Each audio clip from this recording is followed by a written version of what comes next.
qui parle de plaisir.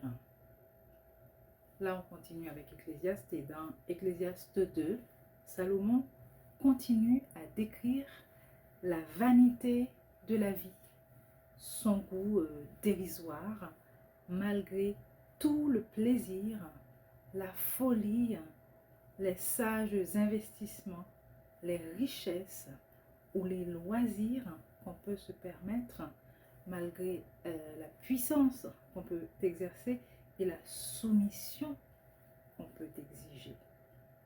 Ce roi, donc Salomon, ne s'est privé d'aucun plaisir et jouissance, mais finalement, il dit, je cite, « Je me suis rendu compte que tout est dérisoire, autant courir après le vent, il n'y a aucun avantage à tout ce qu'on fait sous le soleil. » Ça, c'est Ecclésiaste 2, verset 11. Il a compris aussi qu'il vaut mieux la sagesse que la stupidité. Mais là encore, la sagesse lui a paru vaine. Il a écrit, « Alors, je me suis dit en moi-même, puisque mon sort va être le même que celui de l'insensé, quel avantage me procure alors toute ma sagesse? Et j'ai conclu en moi-même, ça c'est Salomon qui parle, que cela aussi, la sagesse, est dérisoire. » C'est le verset 15.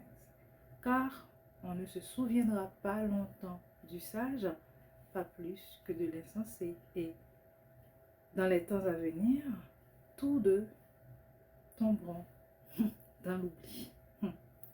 Car le sage mourra aussi bien que l'insensé. » Verset 16. Et bien sûr, à force de considérer tout ça, Salomon a commencé par haïr la vie. Il s'est dit alors qu'il n'y a rien de mieux à faire pour un être humain que de manger, de boire et de jouir du bonheur au milieu de son labeur. Puis, il ajoute avec raison que, alors ça je cite, il a écrit, « Mais j'ai constaté que cela aussi dépend de Dieu. » C'est ça que j'ai envie de retenir ce matin, bien sûr. Le jour où j'ai écrit ça, c'est vraiment ce mot-là que je voulais retenir, de ce flot de paroles déprimantes de Salomon. C'est le dernier verset du chapitre. C'est ce dernier verset-là que je voulais retenir.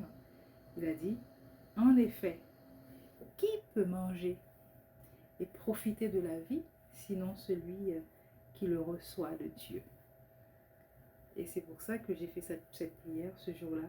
Seigneur, ce que je demande pour moi et ma famille, mon mari, que j'aime beaucoup, et mes enfants, que j'aime beaucoup aussi, tous mes enfants.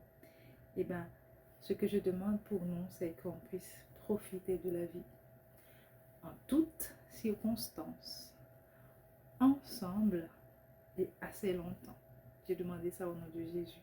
Et je prie en ce moment pour toutes les personnes qui suivent cette émission. Je prie que Dieu leur fasse la même faveur, qu'il puisse les aider à profiter de la vie avec leurs proches. Et c'est vrai qu'il y a beaucoup de choses qui peuvent nous faire tomber dans la dépression, comme Salomon a commencé à se dire que rien ne vaut rien, tout est vanité, tout est dérisoire, voilà, rien n'a de sens sous le soleil. Mais en fait, à force de dire ça, on ne peut pas aller bien loin quand même. Et pourtant, quand on se centre sur Dieu, quand on demande à Dieu la possibilité de jouir quand même, malgré tout ça, eh bien, Dieu peut vraiment nous donner une vie qui vaille la peine d'être vécue. Donc c'est ça que je demande, que Dieu nous donne goût à la vie, la joie de vivre, le plaisir de vivre. Et oui, qu'il nous fasse vivre aussi assez longtemps pour l'aimer. C'est ce que je demande pour nous, au nom de Jésus. Amen.